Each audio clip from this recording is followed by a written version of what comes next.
and see them on the dialysis machine. And I also realized that a lot of them were unable to afford it. Like, that whole thing was crazy. So I had to talk to a doctor. Wow. And I'm still That here. was quite traumatizing. Very, very traumatizing. Has there been any... Okay, you do a lot of health stories, Yeah. right? I remember there was this other story that was really also troubling aside the... Okay, yeah, the no-bed syndrome. The no-bed syndrome. But that was quite some time. Because That imagine a story, 70-year-old, you know, having to travel. I don't know what happens to the beds. Either there are too many sick patients in Ghana, or there are not enough beds in our hospitals. It's That unbelievable. thing just, you know. But anyway, so Tuesday we're going to Akwatia. Are you there? OJ is trying to push me there, but I refuse to go to Akwatia. I refuse to go to Akwatia, but our colleagues will be there. It'll be live on ChannelOne TV and 97.3 FM. Why do you refuse to go to Akwatia? even what, before the election starts, Yeah. look at what they're doing. At a 40-day observance, and another political party's, head, chairman is coming to greet you. I think the only the right thing to do is accept his greeting, sit down with him. He's come to commiserate with the family. And then you turn it all into a whole, something. And but let me probably give you a reason why she's crying. And the widow is crying because that's not what her husband, likes to see or would like to observe at his 40-day observance. I was saying yesterday on the show that it was embarrassing to the memory of the late MP. That's terrible. And, it didn't look like, both parties, I must say, were sensitive to the grieving family. And that for me was quite unfortunate because, it made it look like it was all about the politics. It was all about winning a seat. And forgotten that, beyond that, there's a family that, there's someone who's lost a husband, someone has lost a dad, a family has lost a brother. A breadwinner is gone just like that. So for me, I felt that the actions of both political parties were, to say the least, very nauseating. And I hope that such spectacle, it made it look like it wasn't really about the memorial, of the late MP, else. Right? So it was unfortunate. But 5,500 police deployment for Akwatia by-election won't intimidate voters. Okay. So Nanaya Akwada, doctor, I must say, who is also the executive director of the Bureau of Public Safety, agrees that the police presence in Akwatia is justifiable or justified. Very brief excerpts read, the executive director of the Bureau of Public Safety, Dr. Nanaya Akwada, has expressed confidence that the heavy security deployment in the Akwatia constituency ahead of the September 2 by-election will not lead to voter intimidation. A total of 5,000 police officers have been deployed to the constituency to maintain peace and order during the polls. While some concerns have been raised about the impact of such a large presence, Dr. Akwada said he believed it would not interfere with the electoral process. And so, be rest assured that if you are deployed there, your security will be assured. Yeah. Franklin Kujo is asking if Akwatia is a war zone where we are deploying over 5,000 men. But if you see the way in Ablekuba, policemen were standing in front of a gate, formation. And allowed... and people still bulldoze their way through. It stands to reason, and may his soul rest in perfect peace. I remember interviewing Dr. Edodomane Boama, and I was like, see, before this Ablekuma North by-election, you had said we didn't need military presence. In fact, people like myself have alluded to the fact that, the previous government's militarization of our public spaces was becoming too much. We're seeing military men holding EC chairman's bag. That was was sacrilegious. If you speak to some senior retired army people, they were cringing in their seats. Yeah. Saying that state CEOs are moving with, military men. That was totally uncalled for. So we agree that the military should be reserved for external aggression. But that being said, we've seen the conduct of the police officials in the election, particularly in Ablekuma North, where hours or very early into the polls, we had seen police misdemeanor, right? Police misbehavior. A police had slapped a journalist, just like that. In fact, in other places, tensions were also high. You know, so I asked Dr. Enodomanebama, I'm like, Doc, maybe, you know, you have to rethink this military thing because it might not, it seems, you know, and I think the tensions were there. people are more afraid of the military than they are of the police. And you know, it was that question to Manubama was deliberate because that same center where the Ablekuma North election was happening, in the 2020 election, was a coalition center. And that was where all of the violence happened. For each reason, they reran the church, right? The church, the St. Peter's, you know, Society Methodist Church.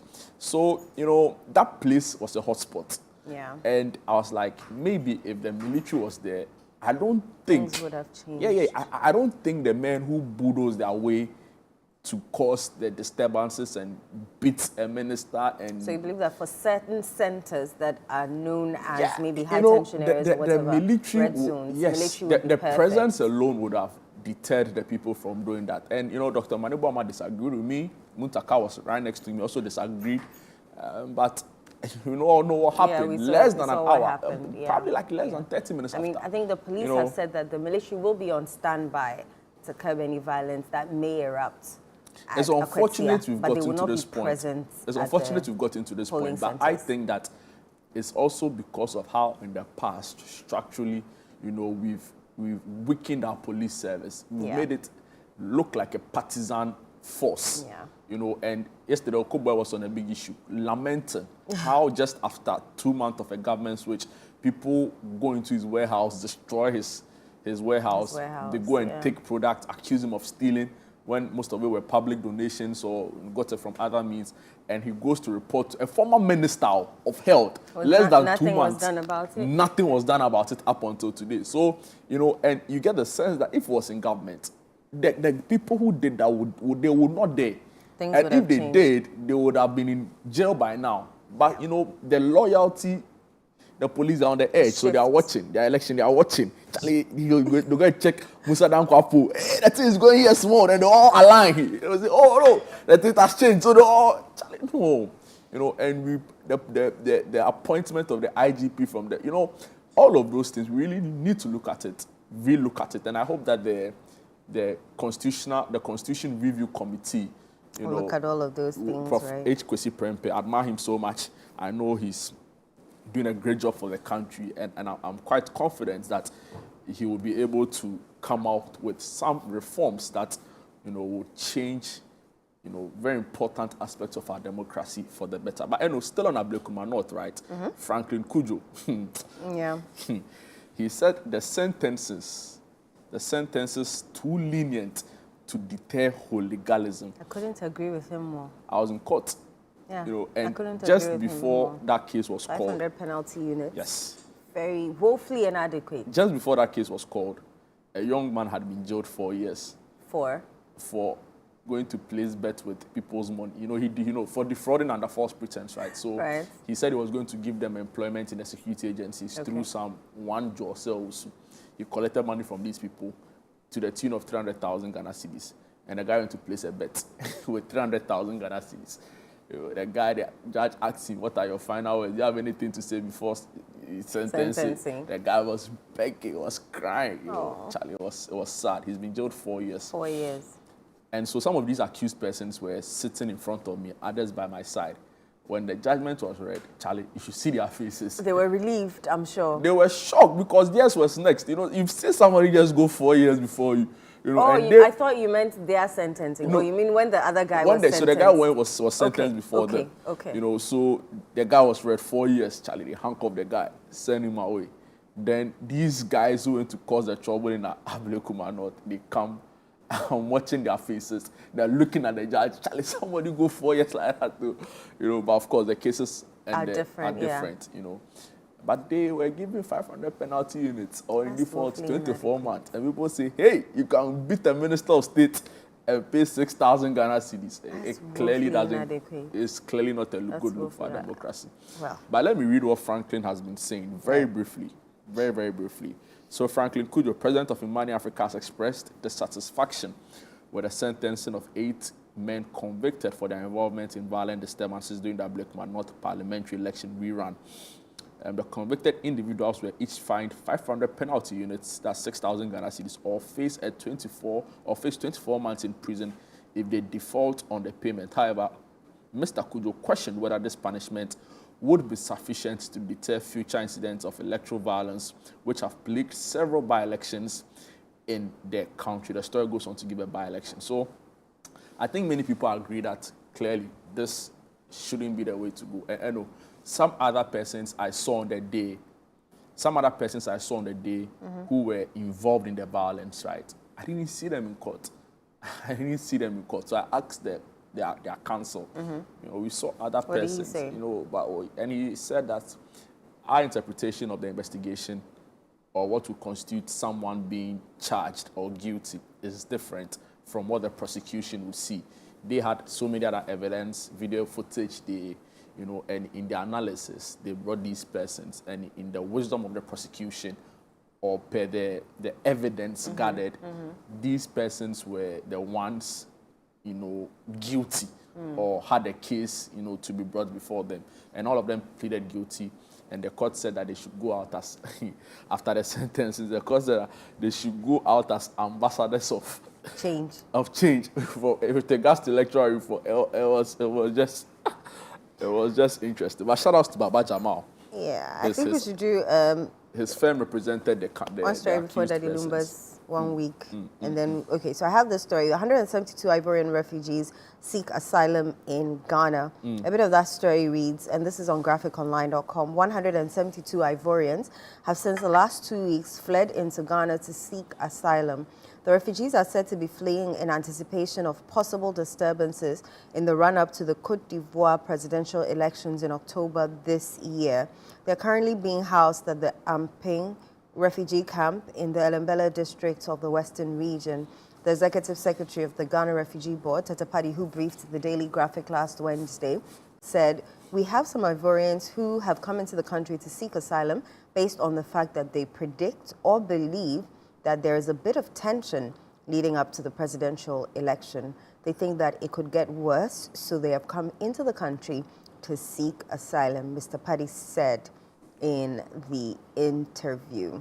And the story goes on, and it gives a bit of background that the presidential elections of Côte d'Ivoire are set to take place in October this year. And the announcement by President Alassane Ouattara, who first came to power in 2011 after months of political violence that left about 3,000 people dead, is another test case for the stability of the French colony. After some stability, the country is now being tested by President Ouattara's latest announcement to run for a 4th term. The announcement has stirred up anger from voters and opposition candidates, some of whom had been barred from contesting the elections. How's that a democracy? That you've been barred from contesting elections because somebody wants to go for another term. The current president, right? Alassane Ouattara. Yeah, I'm surprised. He should know better, because it was just yesterday, where we saw the condemnation with how, his political opponent at the time, president, the name Gbagbo, Gbagbo. Laurent Gbagbo, treated him. And for some reason, he's just following in the same footsteps. It's preposterous, and for the life of me... He's drunk power. Yeah. And now he doesn't want to let go. And people say, oh, Côte d'Ivoire looks developed, oh, their roads are better, oh, but... Their roads are better. But it's, that is not the only... That's not the only thing we can use to measure a country's democracy. And not even, the standard of living and the all the metrics that make a country, peaceful. We've seen news reports of people now fleeing the country. I don't think it's a good look for the country. So for me, I'd also want to use this opportunity to commend the president, right? If you look at what our president, His Excellency John Dramani Mahama, if you look at what's happening in the sub-region, and his quick decision to come out and say that he wasn't interested in the 3rd term, even though some other persons had, sort of pushed that narrative. I felt that, he didn't really have a choice, because the Constitution is quite clear on this. But again, if you go back to look at some of the commentary that preceded his comment, it stands to reason why he would say this at the time.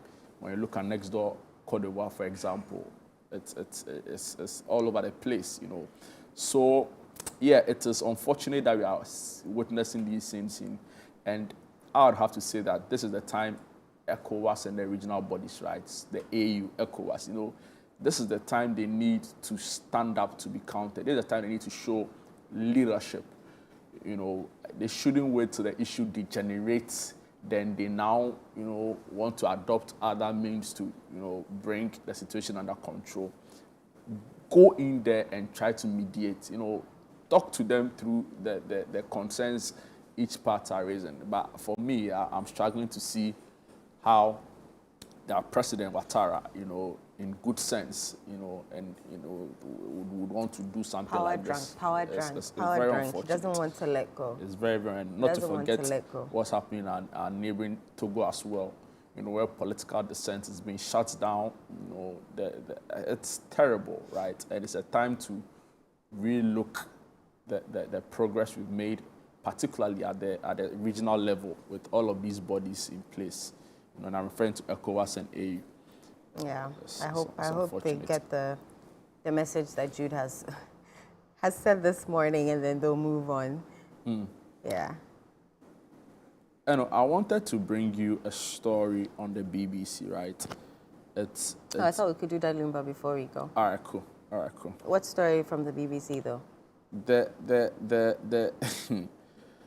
Quite a number of Ghanaians live in Chicago, right? Mm-hmm. And Trump is planning on sending the National Guard to crack down on what he calls, unrest, crime, and it's got a lot of people talking as if it's ICE crackdown is just not enough. I've seen videos of ICE barging into people's homes, stopping cars, Absolutely. breaking windows, pulling people out of their cars, and putting cuffs on them and throwing them into their vans and driving off. Yeah. This story is by our own, this story on the BBC is by our own Kwesi Jemfi Esieru, who reports for the BBC now. Chicago mayor signs order to resist potential Trump crackdown. Very brief excerpt to read. Oh, you have the Daddy Lumba story? Yeah. Oh. So I should go ahead? Yeah. Okay. Daddy Lumba's 1 week observance draws thousands at Independence Square. This is on Ghana Weekend Online. Ghanaians gathered in large numbers at the Independence Square in Accra on Saturday to mark the 1 week observance of the passing of legendary high life musician Charles Kojefosu, popularly known as Daddy Lumba. The solemn, yet celebratory event. Was it solemn? I don't think it was solemn because I'll see. Charlie, that's why we're going to do the funeral in Kumasi, because the things we were seeing. You have to do it in Accra. Please, say kutu, say bam, baby free. The solemn yet celebratory event formed part of the funeral arrangements laid out by the late musician's family following his death on Friday, July 26th. After a short illness, he passed at the Bank Hospital in Accra. The 1 week observance brought together family members, friends, industry colleagues, and thousands of fans who turned up to pay tribute to the iconic figure whose music spanned more than 3 decades. Dressed in mourning colors, many shared emotional testimonies about how Daddy Lumba's songs had shaped their personal lives and Ghana's musical heritage. I think everybody was there. But I thought more that the political figures would be at Akwatia. But they were all here. And, they came to celebrate the legend and his life. He has over 30 albums to his name. Wow. It's probably more. Probably? Yeah. 30 albums? Probably more. Well. Because on Apple Music alone, I think I count over 30. I'm not sure. But maybe that's our individual songs. No, Apple, like the albums. Albums? Yeah. Oh, really? Okay. I'll have to cross-check. Okay. The mayor of Chicago has signed an order detailing how the city will resist a potential immigration crackdown threatened by the Trump administration. Now, Trump has already deployed 2,000 troops to Washington, D.C., and has threatened to extend the order to Chicago, which he says is a mess. There are also reports the administration is planning a surge on federal immigration agents into the city. A White House spokesperson described Mayor Johnson's order as a publicity stunt. So the story will go on and on and on and on. Remember, the first black president of the U.S., Obama, is a Chi-town boy, or Chi-town, however, how they say it. So, he was former Illinois senator,